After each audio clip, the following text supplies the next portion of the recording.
final ధమాకా 2 shots కమాన్ ఎలా ఆడతాడు అరే కొడతాడని నాదైతే మాత్రం ఛాన్స్ అయితే లే అవ్వట్లేదు ఎవడో కొట్టాడు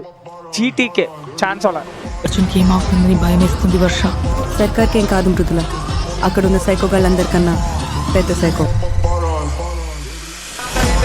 అదే స్ట్రాటజీ మెయింటైన్ చేస్తా కొట్టే ఛాన్స్ ఉందా సూపర్ ఫైనల్ ధమాకా షాట్ వా మాటల్లోనే బ్లింక్ ఇన్ సెకండ్ లో 1v4 కొట్టేశాడు చెప్పాను కదా reaction on legends the legend is back TM తుఫాన్ వేరే లెవెల్ ప్లేయర్ మనోడు ట్రయింగ్ ఈజ్ లెవెల్ బ్యాక్ ఒక్కలైతే లేపేశాడు మాటల్లోనే ఒకనైతే లేపాడు సో 1v3 సిచ్యువేషన్ చాలా అంటే చాలా దారుణంగా ఆడతాడు ఓపీ విజెట్టికల్తో యాక్పరిసి మామూలు లేదు దారుణంగా కొడుతున్నాడు అర్రే దారుణమైన షాట్లు అస్సలు భయ్యా ఇది ఎవ్వడం భయ్యా ఎలా ఆడుతున్నాడు రౌండ్ మనోడితే ఛాన్స్ లేదు చెప్పాను కదా బ్లింక్ ఇన్ షాట్ లో మనోడు మామూలు కొట్టు యాషెక్ టీఎం తుఫాన్ చాట్ ఈజీగా కొడతాయి అంటాడు మనోడు కొడతాడు చూద్దాం లేదు షార్ట్ ఆడుతున్నాడు ఓపీ ఇక్కడ తుఫాన్ ఓపీ గైస్ ఇక్కడ తుఫాన్ మ్యాజిక్ మామూలు లేదు బ్యాక్ టు బ్యాక్ 3 రౌండ్లు కొట్టాడు అది కూడా 1v4 లో నాన్ స్టాప్ గేమ్ లో దోల్ తీర్చేస్తున్నాడు అంతే